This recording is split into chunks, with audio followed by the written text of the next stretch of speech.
So my screen, is it visible? Yes, sir. Yes, sir. Okay.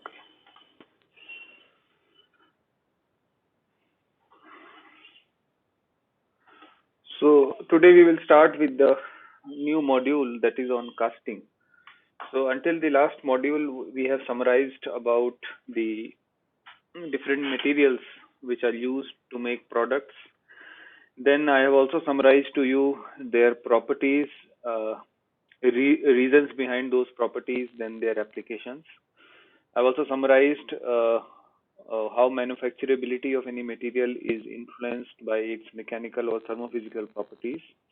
And then we have concluded that module with overview of different manufacturing process. So we start with the first process, that is the casting process. So casting, it is a primary product realization process. So it is one of the oldest and most established process to develop products around ourselves. So I will show you some examples of different products which are made using this process. Then we will go in more technical details about this process and also study some different types of this process which are used. So I'll just quickly show you this animation. This animation basically summarizes what is casting. So in casting, essentially we have these. Just you can have a look at this. So we have these two molds where we have a pattern which is placed inside the mold, and the mold is filled with this sand. So this sand is then rammed together basically to hold those sand particles together, and then we make an arrangement to pour the molten metal inside this, you know, cavity which will be produced after removing the mold. This is a very basic animation of the process, although I will tell you in more detail what is it. Just you see this and you will get a very basic idea what is casting all about. So one part is to create the mold, then to create the mold cavity by removing the pattern. So what you do, you flip it over, and this pattern which is placed inside, so that when you remove that pattern, so what will happen, you will be left with a cavity. So you remove this pattern. So this pattern is in half in one mold, half in another. So then you remove it and you basically close the both the molds together. And then what you have to do is you have to pour the molten material inside. Essentially, it is a molten metal which is poured inside this cavity. And then you allow the metal to solidify. And once the material is solidified, so what will happen? You allow it to cool, and once the material is cooled, you will remove the solidified part from the basically the mold. So essentially what you have done is you have given shape to this molten metal by allowing it to solidify in a cavity which is shaped using a pattern. So this is a very basic introduction to casting, and now I will move to some more technical details. So casting, as we have seen, it is basically involves pouring of molten metal into a molded pattern, which can manufacture the part. Once the molten material is poured inside the cavity, you allow the molten material to solidify, or you allow to cool it. So that means there will be change in temperature. So initially it may be at the melting point. So then the temperature will start to reduce as it loses heat. And once the solidification process is complete, you will remove the solidified part from the mold by breaking it. So all these applications, for example, these wheels of the rails, rail wheels are there, these type of camera casing, some engine blocks. All these are used in automobiles, engine blocks, fluid valves, engine casing, pump and motor casing. Like these are, I can show you very limited type of application, but this process has wide variety of application which different type of products this process can produce. But essentially the basic theme of all these products, how they are made is that you have a mold cavity which is shaped as per the requirement of the product, and then what you do is you pour the molten metal inside Excuse that me, mold sir. I think cavity. recording is not on. Yeah, recording is going on, I think. It is not on. Yes, sir, it is going on. It is going on. Yeah. So what you are doing is essentially in all the processes you are allowing the molten material to solidify inside the mold cavity. And when you allow it to do so, what it does is while it solidifies, it takes the shape of that mold cavity. Now, I will give you a very simple example to it. Like you have different molds to freeze ice. You can take it from that example. What you do is you have different shaped molds to make ice, and when you put water in that mold and you allow it to freeze, and when the freezing process is complete, you remove the ice cubes from the mold. So the shape of the ice cube is very similar to what was the shape of the mold. So casting is just like that, where it also involves the process to create that mold cavity, and instead of water we have here molten material. So that is the analogy of the casting process with freezing of ice in a domestic refrigerator. So the basic, Gotcha. yeah, some mic is unmute. Please mute the mic. Harsh. Okay. So in casting process, as I already mentioned, casting is one of the oldest product realization process, and it dates back to around 3500 BC, where axes made up of copper or flat objects, they were made using an open mold. So in the Bronze Age, some of the hollow objects were also made using this process. Now I will just discuss with you the basic terminology in the casting process.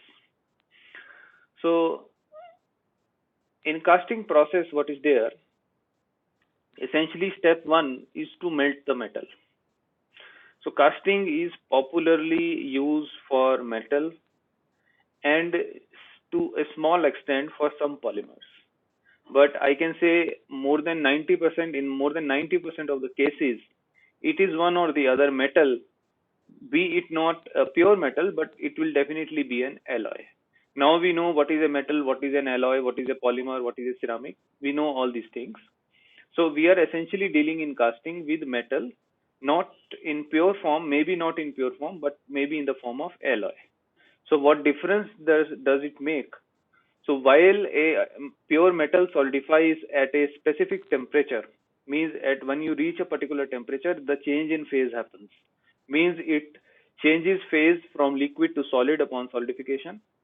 But if it is a alloy, what will happen? Instead of a fixed temperature value, it will solidify over a temperature range depending on the composition. So alloys, they do not have a definite solidification point where they start to solidify, but they solidify over a range of temperature. This is because of their composition. So essentially, step one is to melt these metals which need to be casted. So to melt any material, basically what you have to do is you have to change the phase. Means you have to take it from a solid which is at room temperature to a liquid. So essentially what you have to do, you have to increase the temperature. To increase the temperature, you need to put this metal in a furnace. Now furnace, it is an object which will basically provide heat to this metal, and by providing heat, essentially you will raise the temperature, and once the temperature raises beyond the melting point, you'll get a completely a pool of molten metal. So this furnace, it can be of different types. Furnace, it can be either electric powered furnace using electric arc. It can be a combustion based furnace which is based on burning of natural gas. It can be based on burning of coal.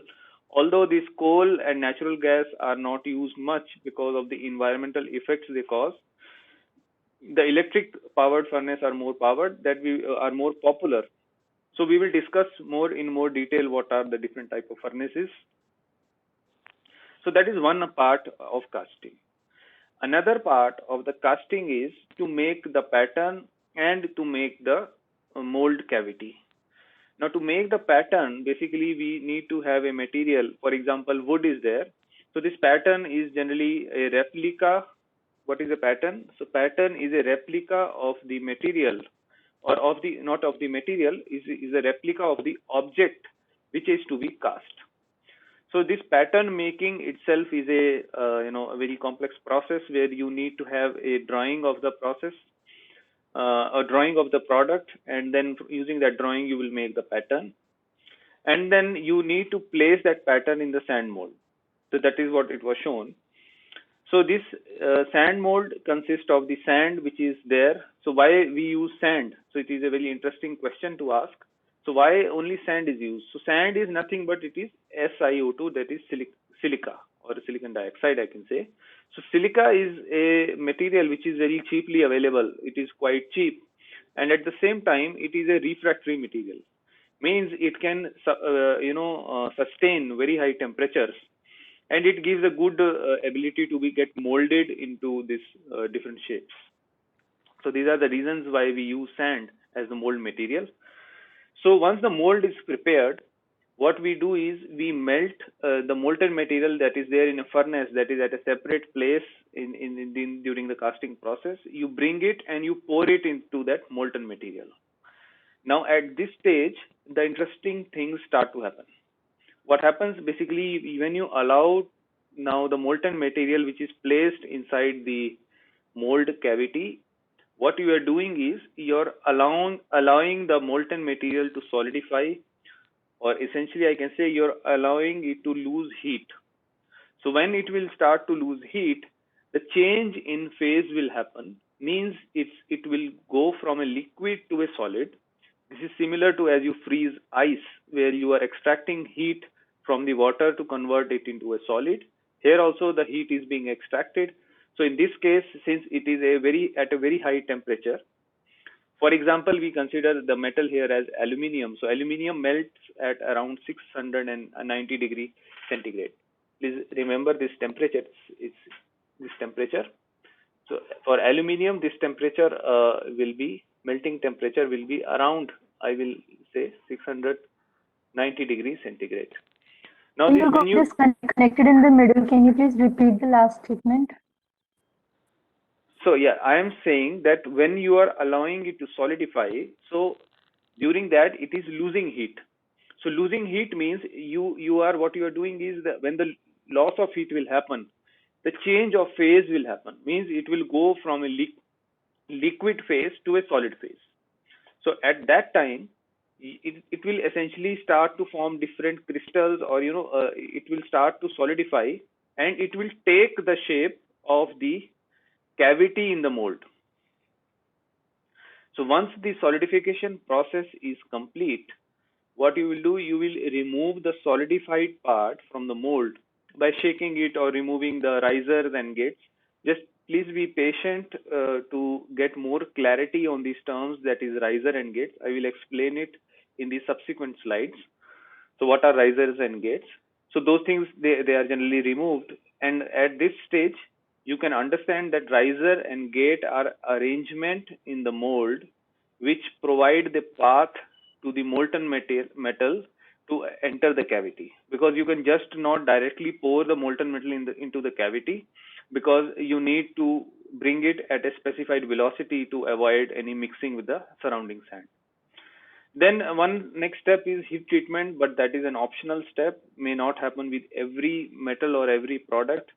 So heat treatment is a process where you again heat the solidified part, but this time the temperature will not be very high, will not be near the melting point, but somewhere around say 50% of its melting point.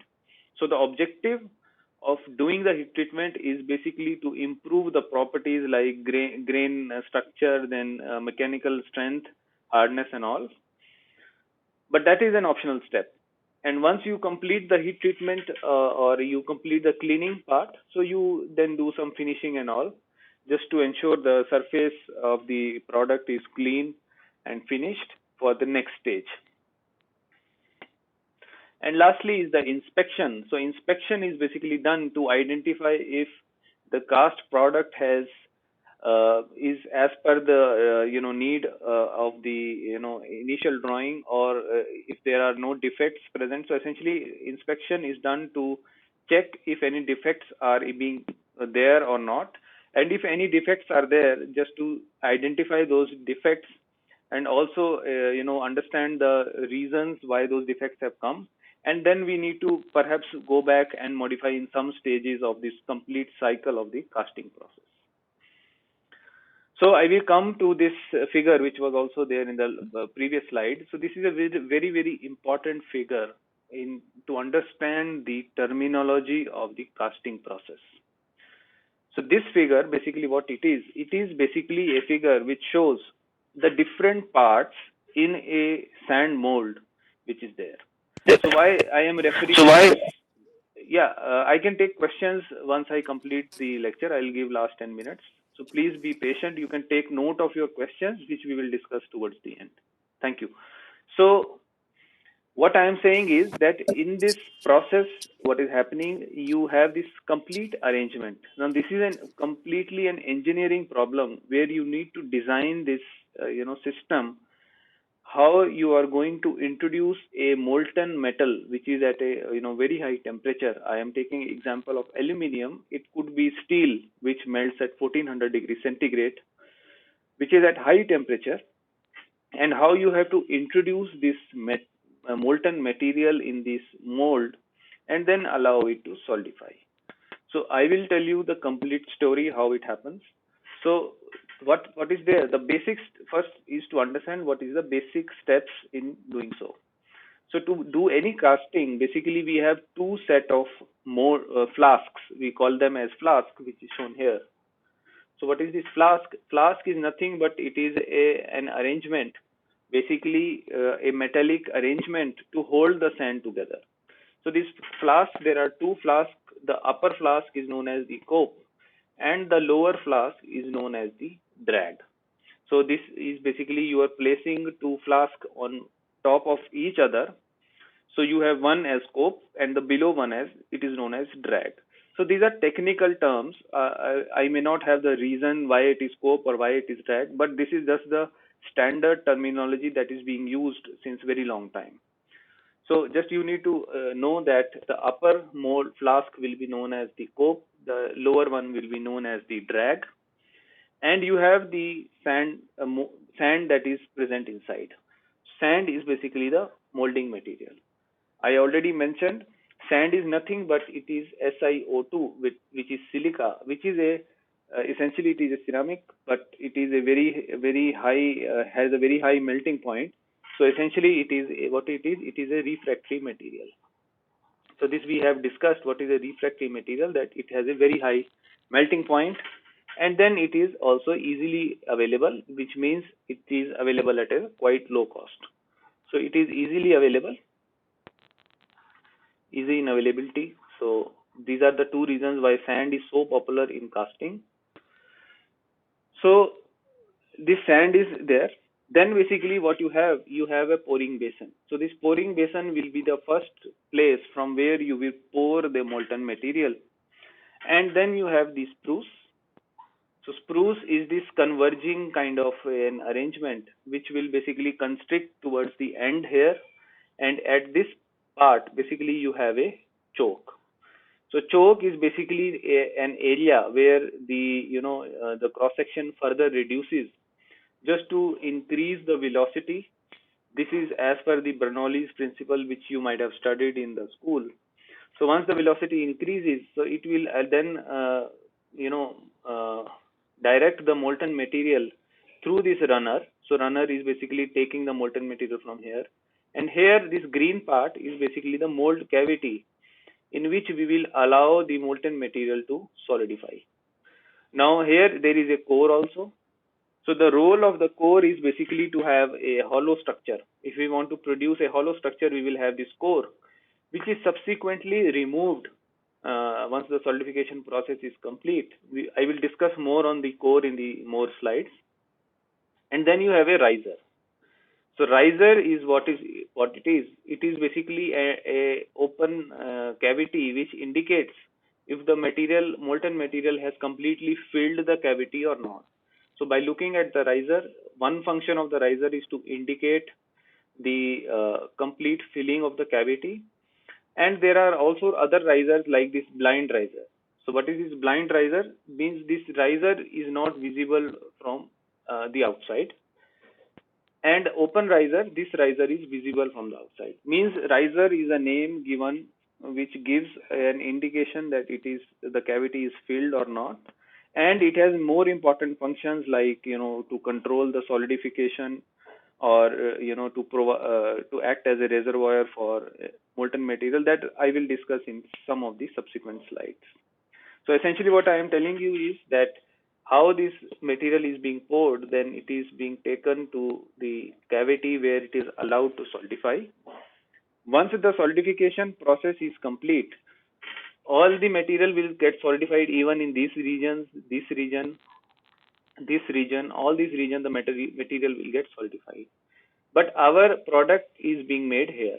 So this is the final product. Any product which is shaped. And what we are doing is, after the solidification, we are removing the complete thing. So what you are getting is, with the complete thing here, you are getting this riser which is solidified together, runner, then spruce, gate, and all. Everything is getting solidified together. So essentially what we are doing is, our intent is to have this much only. So all this part, extra part, is removed by cutting it. And this is, since the same material which is solidified here, so this can again be used for melting and putting it again. So by cutting and finishing, we are just taking this part which is the product. So all this runner, okay, spruce, riser, all these parts are removed after the solidification is complete. So I have tried to give you the basic understanding of different terminologies which are there in any casting process. Now we will move to the next part, which is just the repetition of what I have just mentioned. Just me just clear out the ink.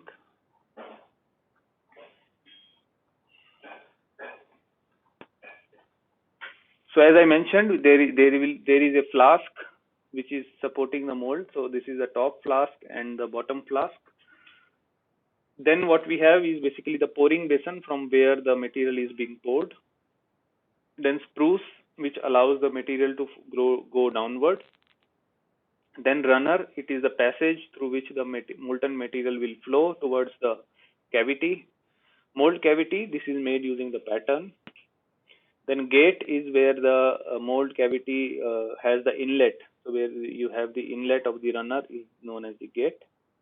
Then riser, as I already mentioned, one job of the riser is to indicate if the mold is filled completely, and second is to supply additional metal, that I will discuss in more detail. Then pattern, as I mentioned already, it is replica of the final casting product. Molding material, it is generally packed around that pattern. Flask, this I already discussed, the box which containing the molding aggregate. Then cope is basically the top part, and drag is the bottom part of the two-part mold. Then core, it is the part which produces internal feature. So this is the core.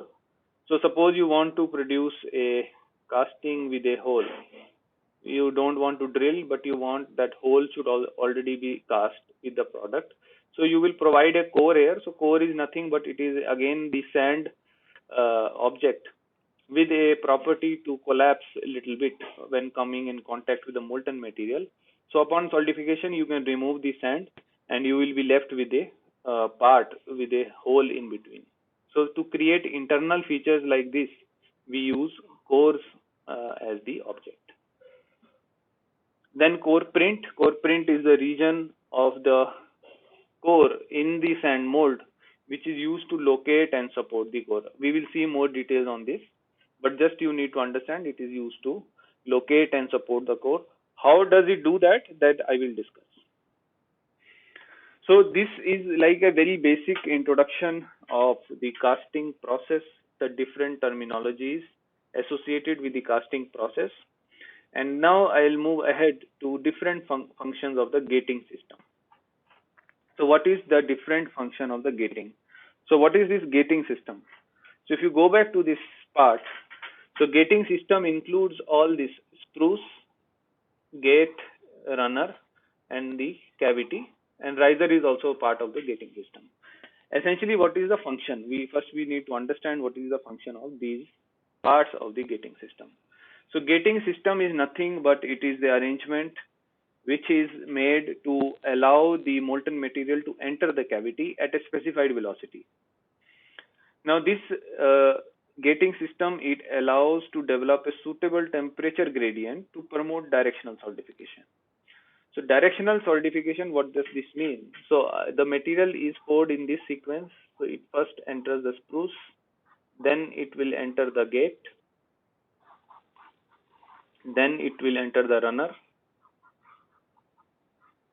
then it is going to the cavity, which is shaped by the pattern, and lastly the riser is coming.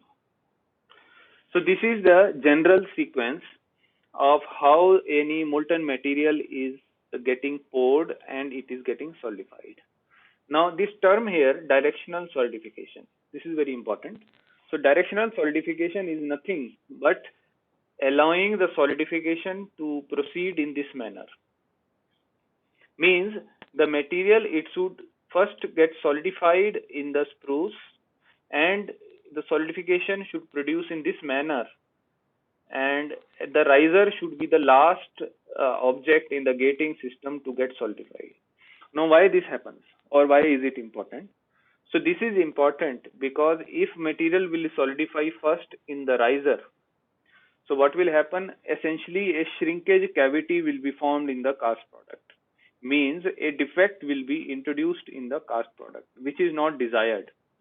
So the system of bringing the molten material into the cavity is arranged or is designed, or I can say it is engineered in such a way that this sequence is always maintained.